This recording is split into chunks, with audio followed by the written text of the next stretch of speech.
अहमद एक पुरानी इस्लामी किताबों का शौकीन था। उसे रहस्यमयी चीजें पसंद थीं, खासकर वो कहानियां जिनमें जिन्न, पुराने खजाने और भूले बिसरे राज होते थे। वह अक्सर अपने दादा के साथ बैठकर उनकी बताई हुई कहानियां सुना करता, लेकिन उसे कभी नहीं पता था कि एक दिन वह खुद भी एक रहस्यमय घटना का हिस्सा बन जाएगा। पुरानी मस्जिद का रहस्य। अहमद का गांव बहुत पुराना था और वहां एक मस्जिद थी जो सदियों पुरानी मानी जाती थी। लोग कहते थे कि वहां एक गुप्त सुरंग थी जो न जाने कहाँ जाती थी, लेकिन किसी ने उसे आज तक नहीं देखा था। गांव के बुजुर्ग कहते थे कि यह सुरंग खुद ब खुद खुलती और बंद होती थी और अगर कोई अंदर चला जाए तो शायद वापस ना आ सके। अहमद को इन बातों पर यकीन नहीं था। उसने सोचा कि ये सिर्फ कहानियां हैं जो लोगों को डराने के लिए बनाई गई है। लेकिन एक रात कुछ ऐसा हुआ जिसने उसकी सोच ही बदल दी। रात की अजीब आवाजें। रमजान के महीने की एक रात अहमद तहज्जुद की नमाज पढ़ने के लिए मस्जिद गया। मस्जिद में सिर्फ 3-4 लोग थे और इमाम साहब इबादत में मशगूल थे। जैसे ही अहमद ने नमाज खत्म की, उसे मस्जिद के कोने से एक हल्की आवाज सुनाई दी, जैसे कोई पत्थर खिसक रहा हो। उसका दिल तेजी से धड़कने लगा। उसने धीरे से उधर देखा जहां लोग कहते थे कि सुरंग थी। वहां जमीन पर कुछ दरारें दिख रही थीं और अचानक वह हिस्सा धीरे धीरे अंदर की तरफ धंसने लगा। गायब होने वाली सुरंग। अहमद ने हिम्मत करके पास जाकर देखा। अब वहां एक अंधेरी सुरंग थी जो नीचे गहरी जा रही थी। कोई और वहां नहीं था। उसके मन में ख्याल आया, क्या यह सच में वह गुप्त रास्ता है जिसके बारे में लोग बात करते थे? उसने अपनी मोबाइल की टॉर्च जलाई और धीरे धीरे अंदर जाने लगा। सुरंग बहुत ठंडी थी और अंदर से अजीब सी हवा चल रही थी। दीवारों पर कुछ पुरानी अरबी लिखावट थी।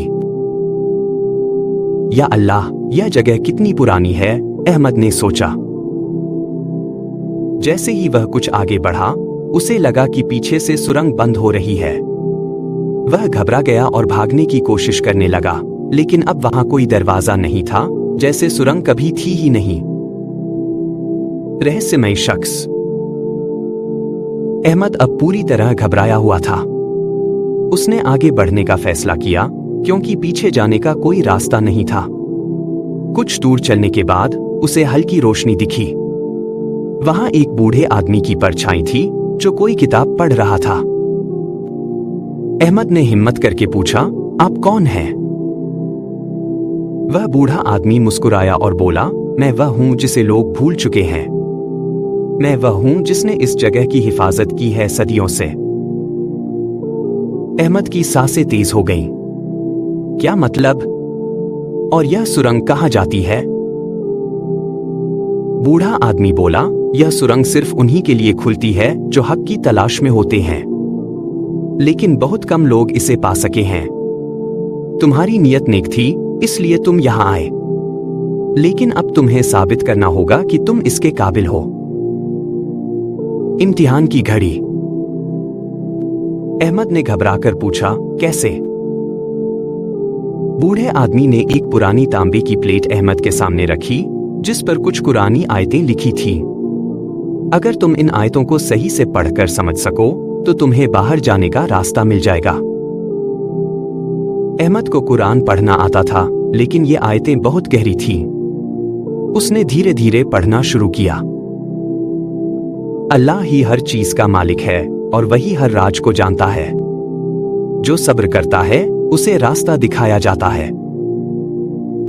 जैसे ही अहमद ने यह पढ़ा, अचानक पूरा कमरा रोशनी से भर गया। बूढ़े आदमी की आंखों में एक चमक थी। वह मुस्कुराया और कहा, अब तुम तैयार हो। अचानक अहमद को अपनी आंखों के सामने धुंधली रोशनी दिखी और फिर सब कुछ काला हो गया। हकीकत या सपना? जब अहमद की आंख खुली तो वह मस्जिद के फर्श पर था। वहां कोई सुरंग नहीं थी, कोई बूढ़ा आदमी नहीं था, जैसे कुछ हुआ ही नहीं। लेकिन जब उसने अपनी जेब में हाथ डाला तो उसे वही तांबे की प्लेट मिली जिस पर कुरानी आयतें लिखी थीं। उसे समझ आ गया कि वह जो कुछ भी देख चुका था वह सिर्फ एक सपना नहीं था। यह अल्लाह की तरफ से एक इम्तिहान था, सब्र और हक की तलाश का। उस दिन के बाद अहमद बदल गया। अब उसे रहस्यमय कहानियों की नहीं बल्कि कुरान और हदीस की सच्ची हिदायतों की तलाश थी।